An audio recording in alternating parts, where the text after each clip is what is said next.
ওং নমো ভগবতে বাসুদেবায়। জয় মা লক্ষ্মী। বন্ধুরা, আজ অগ্রহায়ণ মাসের প্রথম বৃহস্পতিবার। অনেকেই হয়তো আজকের দিনে বাড়িতে মা লক্ষ্মীর পূজা করে থাকেন। বন্ধুরা, অগ্রহায়ণ মাসকে মা লক্ষ্মীর মাস বলে গণ্য করা হয়। তাই প্রত্যেক বৃহস্পতিবারে অনেক বাড়িতেই মা লক্ষ্মীর ক্ষেত্র পূজা এবং রবিবার দিন ইতুলক্ষ্মীর পূজা সম্পন্ন করা হয়।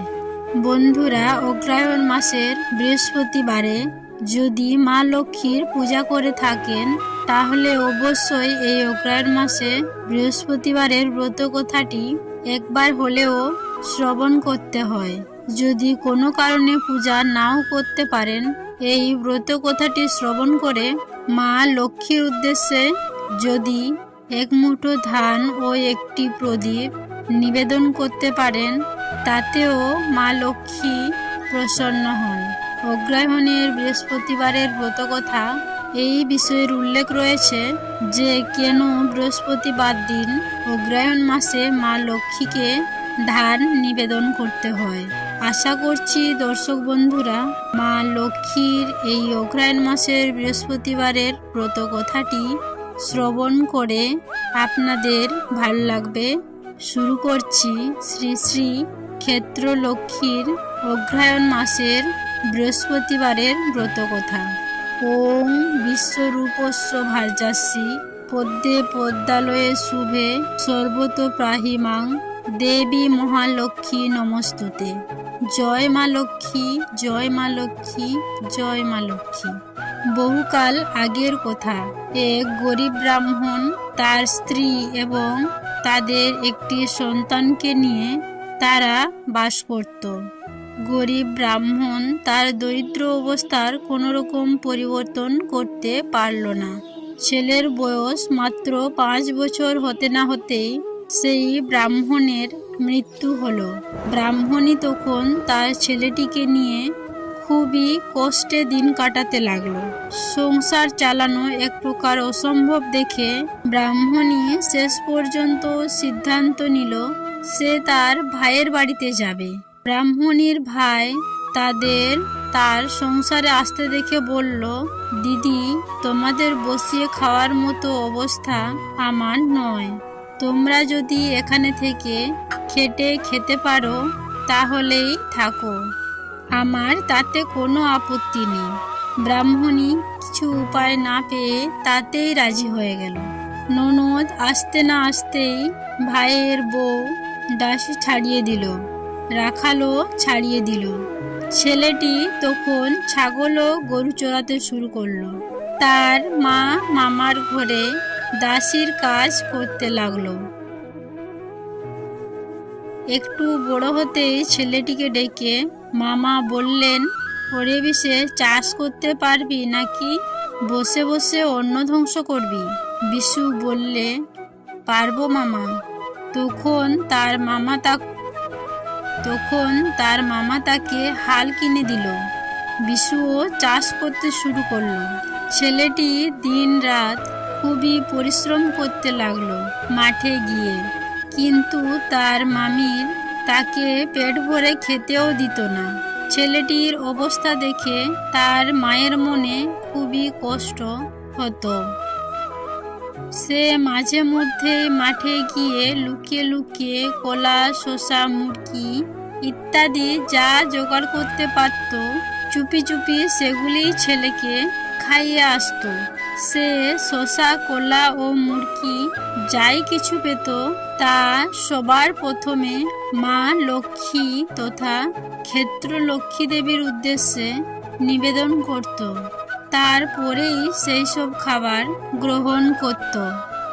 শেষে জোড়হাত করে ক্ষেত্র লক্ষ্মী দেবীর কাছে প্রার্থনা করে বলতো, মা, আমাদের উন্নতি করে দাও মা। ব্রাহ্মণীর ভাইয়ের বাড়িতে দুধ, ঘি যথেষ্ট পরিমাণে ছিল, কিন্তু ব্রাহ্মণী ও তার ছেলের তাতে হাত দেওয়ার কোনো উপায় ছিল না।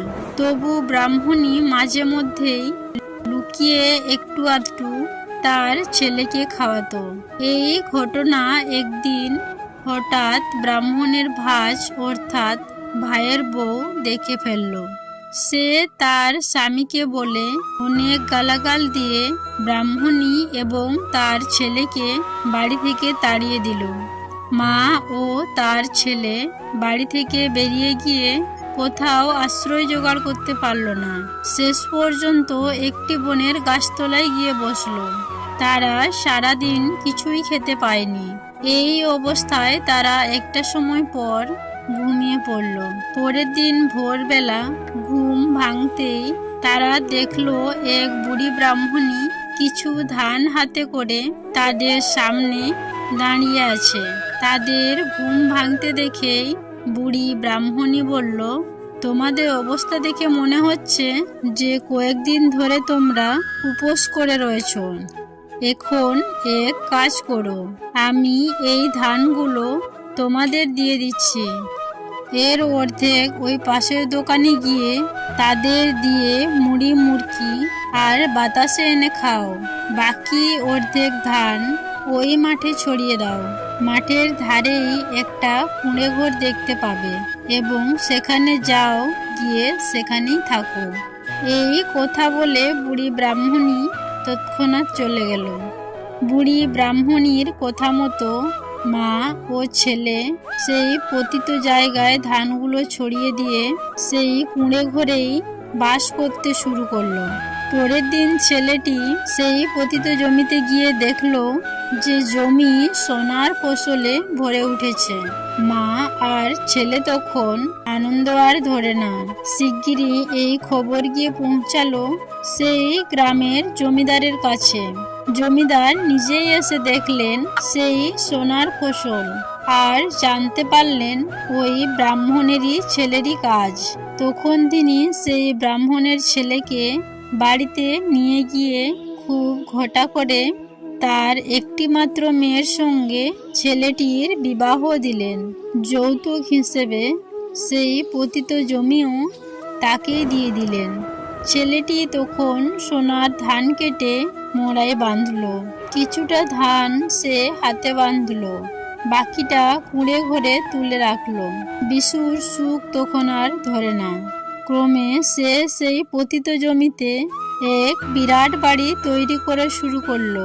সেই বাড়ি তৈরির জন্য বহু লোক জনমজুর হয়ে কাজ করতে লাগলো। এরই মধ্যে ছেলেটি দেখলো যে তার মামা মামিও মজুর হয়ে কাজ করছে। সে তখনই গিয়ে তার মাকে এই কথা বলল। তার মাও তার ভাই এবং ভাইকে শেষে তাদের ডেকে নিয়ে এসে আদর যত্ন করে খাওয়ালো। পরে তারা শুনলো তাদের মুখে এখন তাদের ভিখারির মতো অবস্থা হয়ে গেছে। ব্রাহ্মণী তখন তাদের নিজেদের কাছে রাখলো। পরে অগ্রহায়ণ মাসের বৃহস্পতিবার এলে তাদের ক্ষেত্রব্রতের পুজো করতে বলল এবং ব্যবস্থাও করে দিল। এবং তারাও ব্রাহ্মণীর মতো দেখে এবং তার কথা মতো নিষ্ঠার সঙ্গে অগ্রহায়ণ মাসের প্রত্যেক বৃহস্পতিবার দিন মা ক্ষেত্রলক্ষ্মীর পূজা করল। এর কিছুদিন পরে ব্রাহ্মণী তার ভাই ও ভাইকে অনেক টাকা কড়ি দিয়ে তাদেরকে বাড়িতে পাঠিয়ে দিল। তারাও বাড়িতে গিয়ে এই অগ্রহায়ণ মাসের এই বৃহস্পতিবারের ক্ষেত্রব্রত পালন করতে লাগলো। ক্রমে ক্রমে দেবী লক্ষ্মীর কৃপায় তাদের সমস্ত দুঃখ কষ্ট দূর হলো। সেই সঙ্গে ক্ষেত্রলক্ষ্মী পূজার ব্রতের কথাও চারিদিকে প্রচারিত হলো। এই কারণেই বলা হয় অগ্রহায়ণ মাসের বৃহস্পতিবারের যদি মা ক্ষেত্রলক্ষ্মীর পূজা করা হয় তাহলে অগাধ ঐশ্বর্যের অধিকারী হওয়া যায়। মা লক্ষ্মীর কৃপায় সুখ শান্তি ও সমৃদ্ধির কখনোই অভাব হয় না। এই কারণেই বন্ধুরা এই অগ্রহায়ণ মাসেই নবান্ন উৎসব পালন করা হয়। তাই বন্ধুরা আজ বৃহস্পতিবার যদি মা লক্ষ্মীর পুজো করতে পারেন তাহলে খুবই ভালো। আর তা যদি সম্ভব না হয় তাহলে মা লক্ষ্মীর উদ্দেশ্যে সামান্য এক মুঠো ধান এবং একটি ঘিয়ের প্রদীপ পারলে অবশ্যই প্রজ্বলন করুন। আশা করি দর্শক বন্ধুরা অগ্রহায়ণ মাসের বৃহস্পতিবারের এই লক্ষ্মীর ব্রত কথাটি শ্রবণ করে আপনাদের ভালো লেগেছে। ভালো লাগলে অবশ্যই লাইক করবেন, পারলে শেয়ার করবেন এবং এই ভিডিও সম্বন্ধে যদি কোনো মন্তব্য থেকে থাকে তাহলে নিচে কমেন্ট বক্সে জানাতে ভুলবেন না। সবাই ভালো থাকুন, সুস্থ থাকুন। মা লক্ষ্মীর কৃপায় আপনার ও আপনার পরিবারের শ্রীবৃদ্ধি হোক এই কামনা করে আজকের মতো ভিডিওটি এখানেই শেষ করলাম। নমস্কার ও ধন্যবাদ। ঈশ্বর আপনার মঙ্গল করুক।